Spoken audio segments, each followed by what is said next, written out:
I can clearly remember my first earthquake drill. I was in first grade. The teacher made everyone get under our desks and cover their head. And when the drill was done, she explained that our desk is to protect us in case the roof falls in due to an earthquake. Now, my family and I had just moved to California. It was like my first time in school. I was in the first grade, and I had never heard of earthquakes before, so it was a little scary. And this was I'm aging myself here. This was before the internet was as vast as it is now. Now, I understand that the desk probably isn't going to protect a child from much, but at the time, the desk seemed like the safest place to be in an earthquake. Living in California, you know that earthquakes are inevitable, but that doesn't make them any less scary. The city of San Francisco, however, had the deadliest earthquake in United States history in 1906. Let's talk about it. Hi, I'm Jax, and this is Morbidly Macabre, the show where I talk about morbid history, true crime, horror story tropes, and other spooky topics that might catch my interest. Today we are talking about the deadliest earthquake in United States history that happened in San Francisco in 1906. If you like today's topic and want to see more videos like this, please hit the like button and consider subscribing to my channel. And if you're interested in seeing more from me, I stream over on Twitch 5 to 6 days a week at Jax Marie Gaming, and I'm also over on TikTok where I post live updates at Just Jax Marie. Now let's get right back into the video. Before we talk about the earthquake and the devastation that it caused, I feel it's important to discuss the tectonic plates and a little bit about the Richter scales, just to put everything into perspective. Tectonic plates are large slabs of rock that make up the surface of the Earth's crust. These rocks aren't exactly like perfectly shaped and fit together, but they move around a bit. The theory is that these plates cause mountains and volcanoes and earthquakes.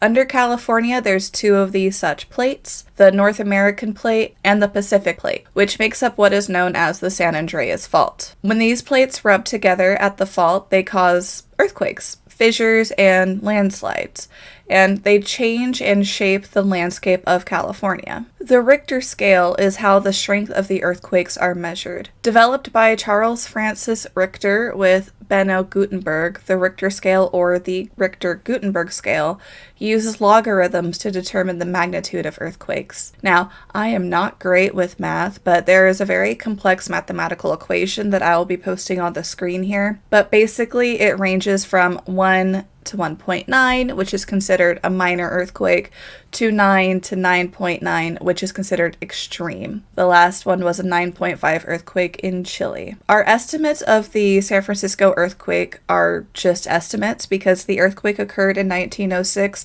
and the Richter scale wasn't actually created almost 3 decades later in 1935. The estimate, though, for the San Francisco earthquake was that it ranged between a 7.7, which is a major earthquake, to an 8.3, which is a great earthquake. Average is about 7.9. On April 18th, 1906, it was a normal quiet morning in San Francisco. At 5:12 a.m., however, that quickly changed. A strong foreshock, the earthquake preceding the main event, started about 20 to 25 seconds before the main earthquake. People probably felt like a smaller rumbling. Maybe it was a little startling, things might have fallen off of shelves. Most people might have still been asleep. Then the main shock hit, and it lasted for 42 seconds.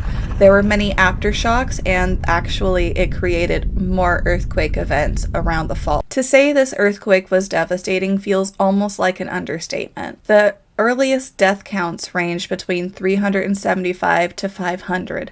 However, this didn't account for the many Chinese immigrants that were living in Chinatown, most likely due to the anti-Chinese sentiment that was very rampant in California and San Francisco at the time. Now we understand that the death toll was closer to 700 to about 3,000 plus. After the initial damage from the earthquakes and the aftershocks, however, came the devastation of the fires. Due to ruptured gas mains and issues with getting water after the earthquake, the fires destroyed about 25,000 buildings and caused $350 million worth of damage, which in today's money is equivalent to $8.5 billion. The fire chief had died from his injuries due to the earthquake, and in an effort to stop the fires from spreading that were occurring occurring at this time. Some of the firefighters tried to make fire breaks using dynamite to stop the spread of the fire. However, they were not trained in the use of dynamite properly, so they created more fires, and they caused more fire to spread and burn for about 4 days. An estimated 90% of the total destruction was from the fires alone. Another reason why the fires were so widespread was for insurance reasons. The insurance agencies at the time didn't protect against earthquakes, but they did protect against fire damage, so people began setting their own homes on fire in an effort to collect insurance money so they could rebuild. If your house was destroyed in the earthquake, there was no payout. But if your house was destroyed due to the fire, you get some money. Also destroyed in this fire was the historical Palace Hotel, a notable landmark that was built in 1875 that hosted royalty and celebrated performers from the time. It was actually hosting a performer from the opera who, after the earthquake, vowed to never return to San Francisco again, and he didn't. It also destroyed several laboratories and scientific research facilities. A famed botanist, Alice Eastwood, who is a fascinating person in her own right, is credited for saving nearly 1,500 samples of botanical specimens before the fire destroyed the rest. In her lifetime, however, she collected almost 3 times the amount that was destroyed in the fire. Due to the earthquake and the fires, between 227,000 and 300,000 of San Francisco's reported 410,000 population were left homeless. Some evacuated to nearby cities, and others stayed in camps and parks around the city. These camps weren't meant to last as long as they did, but some people lived in these parks for almost 2 years. The political response tried to downplay the seriousness of the earthquakes, blaming a majority of the damage on the fires.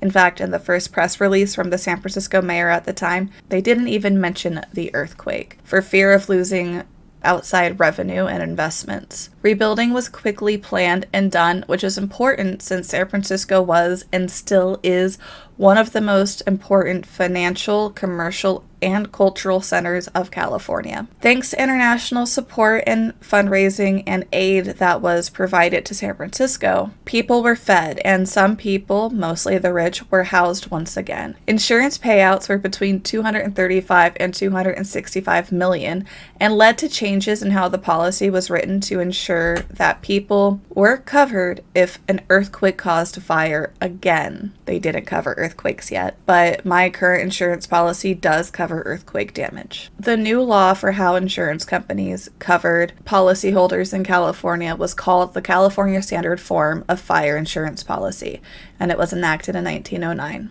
Of course, as mentioned previously, there was still a very strong anti-Chinese sentiment that was rampant during this time. Citizens were attempting to push people who lived in Chinatown to the outskirts of the county so they still contributed to taxes. However, the Chinese were very resilient, and they rebuilt Chinatown to the modern Chinatown in San Francisco that is there today. And thanks to the destruction of City Hall and the Hall of Records, immigration documents were destroyed, and many Chinese immigrants were able to claim citizenship and status. And at this time, the Chinese Exclusion Act kept many workers from seeing their families or returning to China to see their families. And once they were citizens, it was much easier for them to leave and come back to the country, and it was easier for them to bring family over to the United States. There's a lot that I'm not referencing here about the Chinese immigration issue during this time, and the sentiment that was existing in San Francisco.